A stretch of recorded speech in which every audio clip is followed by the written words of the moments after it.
देश में लुटेरे हैं देश में। पहले मैं ये पूछ रहा हूँ, सुनिए ना, पहले बहुत दिनों के बाद आपने उसको बाबा कहा सो बता रहे। साधु के बेस में लुटेरे हैं देश में। देश की आवाम को जानना जरूरी है कि 35,000 करोड़ के आसामी हो गए वाला लाला देव व्यापार देव। आखिर कैसे हुए, कौन सा फॉर्मूला है? मोदी जी बता देते हैं पूरे देश की जनता को, तो क्यों नहीं बता रहे? मतलब इनका मकसद राम नाम रटना, पराया माल अपना, मुंह में राम बगल में छुरी। यह भगवा वस्त्र पहनकर वो यही सलवारी बाबा है जो रामलीला मैदान में बैठते थे अपने दोस्तों के साथ। वो अन्ना हजारे कहाँ है, कहाँ रहा है? आप नहीं पूछे कभी? क्या नहीं पूछे किरण बेदी से? नहीं पूछते स्मृति ईरानी से चूड़ियां लेके करती थी? नहीं पूछे श्री रविशंकर से जो साइकिल चलाता था? नहीं पूछे अमिताभ बच्चन से? लोन से कार लेकर लोन से पेट्रोल भराना पड़ेगा।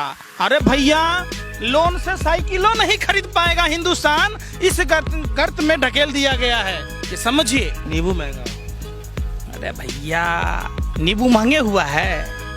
250 रुपए किलो नींबू मिल रहा है, 150 रुपए किलो मिर्ची मिल रहा है। अब तो नजर बट्टो नहीं लगा सकते आप।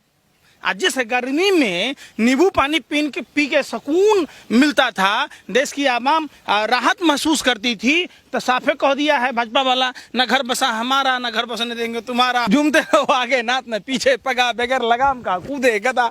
यही वाली बात है। न खाऊंगा न खाने दूंगा, फॉर्मूला नहीं देखे। न खाऊंगा न खाने दूंगा। अरे भैया, नींबू पानी तो पीने दो मोदी जी, क्यों ऊपर आपत कर दीजिएगा? इतना बड़ा पनौती। महंगाई बढ़ती, महंगाई के साथ साथ जो है बताइए, गर्मी भी बेतहासा बढ़ रही है और गर्मी का टेम्परेचर वो आलम है कि ये बताइए कि मतलब, तो आपको क्या लगता है कि इस बढ़ती महंगाई में जो नींबू का मैंने सवाल उठाया, आपके क्या हालात चल रहे हैं नींबू को लेकर के? भैया, जब देश 100 रुपया में 4 साड़ी खरीदने को मजबूर हो गया, जब 5 किलो अनाज के लिए 8-8 घंटा लाइन में लग के लौंडा पचीसी के नाच देख रहा है, तो सोच सकते हैं देश की क्या स्थिति हो गई। कौन सा लौंडा पचीसी? आप नहीं देखे? उत्तर प्रदेश चुनाव से पहले 5 किलो अनाज के लिए अल्लाह रुदल के नाच चल रहा था। लोग 8-8 घंटा बैठ कर इंतजार करके 100 रुपया के अनाज के लिए पनौती का शकल देख रहा था। उसमें भी भीड़ नहीं जुट रहा था, तो वहां अल्लाह रुदल का ठुमका वाला मुजरा चल रहा था, तब लोग लगा हुआ था। तो देश की क्या दुर्दशा है वो तो सबको पता है।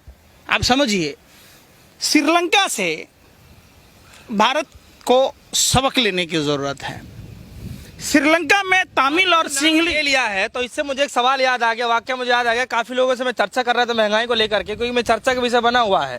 तो लोग कह रहे हैं कि कम से कम और देशों में महंगाई का वो आलम है कि मिर्चा तक नहीं खरीद पा रहे हैं, दूध तो दूर की बात है। तो आप अपने देशों में देखिए, कम से कम मोदी जी के रहते ये हालात तो नहीं है ना। कौन लोग कह रहे हैं? अंधभक्त कह रहे हैं, जो गोबर को च्यवनप्राश समझ के खा रहे हैं, जिनको अकल नहीं है। 2014 से पहले का भारत विश्व में दूसरा स्थान रखता था। अमेरिका की अर्थव्यवस्था खराब हो गई, लेकिन भारत की अर्थव्यवस्था में सुधार आई। ये अंधभक्तों के चक्कर में ही तो आज देश की स्थिति, हम नेपाल से पिछड़ गए, हम श्रीलंका की बराबरी करने वाले हो गए हैं। श्रीलंका की घटना से सबक लेने की जरूरत है। तमिल और सिंहली का जिस तरीके से वहां चल रहा था, चुनाव में मुद्दा नहीं बना महंगाई। किसने कहा नहीं बना?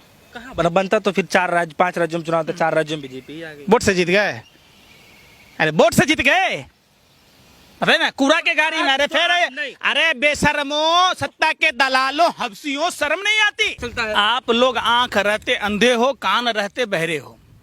जो चीज आपको नजर आएगा, क्या हम उसी चीज को मानेंगे? आपको तो नजर नहीं आया कि अंबानी के पोर्ट पर 3,000 टन हेरोइन था। आपको नजर नहीं आया कि पुलवामा में 300 किलो RDX कहां से आया, 50 किलो जेलेटिन कहां से आया। आपको तो नजर नहीं आया कि किस तरीके से बलिया में बुजुर्ग ठेला खींचकर एम्बुलेंस की कमी के कारण अस्पताल तक जाने में नाकाम रहा, किसी तरीके से जद्दोजहद करके पहुंचा और वहां उसकी मौत हो गई। आपको अस्पताल नहीं समझ में आएगा? अबे सत्ता के दलालों, हब्सियों, कब अकल आएगी?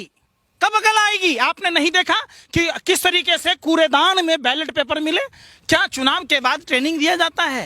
मैं पूछ रहा हूँ आपको। अरे भैया, कोई जांच का नहीं। अरे कहाँ जांच करोगे? आप ही मुंसिफ हो, आप ही कातिल हो। दीवार तो टूटा हुआ मिला कि नहीं स्ट्रांग रूम में, आप ही बता रहे हो। समझ में नहीं आता। सवाल नहीं बनाया, विपक्षी बनाया। हाँ, ये बात आप, कुछ पॉलिटिकल पार्टियां जो विपक्षी दल के किरदार में हैं, उनकी गलतियों का नतीजा हम जैसे आम जनता को भोगना पड़ता है। विपक्षी दल के नेताओं का क्या, आज इस पार्टी में है, कल उसमें चले जाएंगे, वो उसमें आ जाएंगे। इसका यह मतलब नहीं कि हिंदुस्तान में तकलीफें नहीं है। महंगाई की हम लोग बातचीत कर रहे थे पंकज जी, महंगाई से जरा हम इसलिए बातचीत करना चाह रहे थे क्योंकि देखिए महंगाई हर आदमी के पास है, मतलब महंगाई एक बहुत बड़ा मुद्दा बन गया, समस्या बन गया है। तो क्या लगता है कि इस महंगाई के दौर में जिस तरीके से केंद्र की सरकार, राज्य की सरकार जो राशन मुहैया करा रही है, उसी राशन मात्र से ही सब कुछ ठीक हो जाएगा? मेरा सवाल मतलब ये था, आपको क्या लग रहा है, इससे हो जाएगा, मतलब महंगाई कुछ कवर हो जाएगा? किसने कहा कवर हो जाएगा? नहीं, क्योंकि कुछ तो हेल्प करा रही है ना सरकार। मनमोहन सिंह